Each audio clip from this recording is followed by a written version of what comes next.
আমি একটা লেখা পড়েছিলাম, লেখাটা ছিল একটা লোক রাতের বেলা সে মোবাইল দেখতেছে, মোবাইলের মধ্যে সে একটু খারাপ দৃশ্য দেখাচ্ছিল। এমন সময় মেয়ে গিয়ে ঘরে ঢুকলো, মেয়ে ঘরে ঢুকে দেখলো বাবা তার মোবাইলের মধ্যে খারাপ দৃশ্য দেখে। আছে কিনা এমন ছেলেরা, এমন আছে কিনা বলেন? এগুলির কারণেই তো জানা, এগুলির কারণেই তো জানা। দৃশ্য দেখছে, মেয়ে দেখে ফেললো। মেয়ে তখন বাবাকে বলল, বাবা তোমার লজ্জা লাগলো না? লজ্জা করে না? একটা শব্দ বলেছে, লজ্জা করে না বাবা, লজ্জা করে না বাবা। মেয়েটা ঘরে চলে গেল। সেই বাবা যন্ত্রণায় ভুগতে আরম্ভ করলো, আরে আমার মেয়ে দেখে ফেললো, আমার মেয়ে কি কথাটা বলেছে, লজ্জা করে না বাবা। মেয়েটা সহ্য করতে পারলো না। সে লোকটা অফিসে চলে গেল, অফিস করতেছে, কিন্তু আর ভালো লাগে না। মেয়েটা কি বলেছে, লজ্জা লাগে না বাবা। কিন্তু মেয়েটার যন্ত্রণায় সে হার্ট ফিল করলো, বাবার এই অবস্থা দেখে হার্ট ফিল করলো।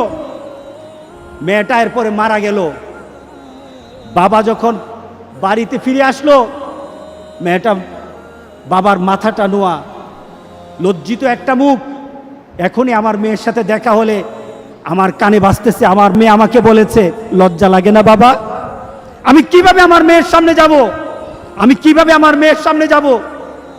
এই চিন্তা যখন করতেছে, এমন সময় দরজা খোলার সাথে সাথে একটা চিৎকার শুনলো। স্ত্রী চিৎকার বলতেছে, আমার মেয়েটা মারা গেছে, আমার মেয়েটা মারা গেছে। বাবার কানে তখন বাজতেছিল রাতের কথা, লজ্জা লাগে না বাবা। তার দাফন হলো, তার জানাজার ব্যবস্থা হলো। দাফন করার সময় মেয়েটাকে যখন কবরের মধ্যে দাফন করে দেয়, কবরের মধ্যে রাখা অবস্থায় বাবা একটা চিৎকার করার কথা ছিল। মেয়েটা তো চলে যায়, বাবা চিৎকার করার কথা ছিল, বাবা চিৎকার করে নাই, বাবা হেসে দিয়েছে। বাবা হেসে দিল। তাকে জিজ্ঞাসা করলো, তুমি হাসছো কেন? আমার মেয়েটা চলে গেছে, আমার কলিজার টুকরাটা চলে গেছে, কিন্তু আমার জীবনের মধ্যে একটা আঘাত দিয়ে পরিবর্তন করে গেছে।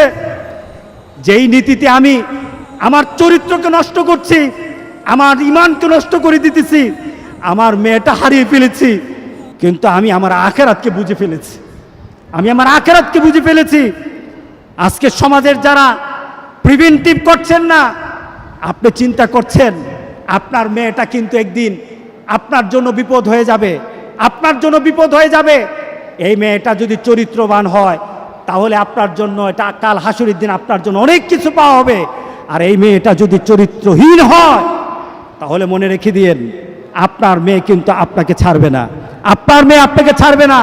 সুতরাং আমরা যদি হতে চাই ভালো একটা বাবা হব, রাজি আছে সবাই? এই দুশ্চরিত্র স্বভাব যার মধ্যে আছে, যেই বাবার মধ্যে দুশ্চরিত্র স্বভাব আছে, এই কারণেই মেয়েগুলি খারাপ হয়, ছেলেগুলি খারাপ হয়। বাবা নামাজ নাই, মেয়ের নামাজ নাই, মার নামাজ নাই, মেয়ের নামাজ নাই, ছেলের নামাজ নাই। সুতরাং আমরা চলুন একটা সুন্দর একটা সমাজ চিন্তা করি, যেই সমাজের মধ্যে খারাপই থাকবে না, প্রতিরোধ গড়ে তুলবো ইনশাআল্লাহ। রাজি আছে সবাই?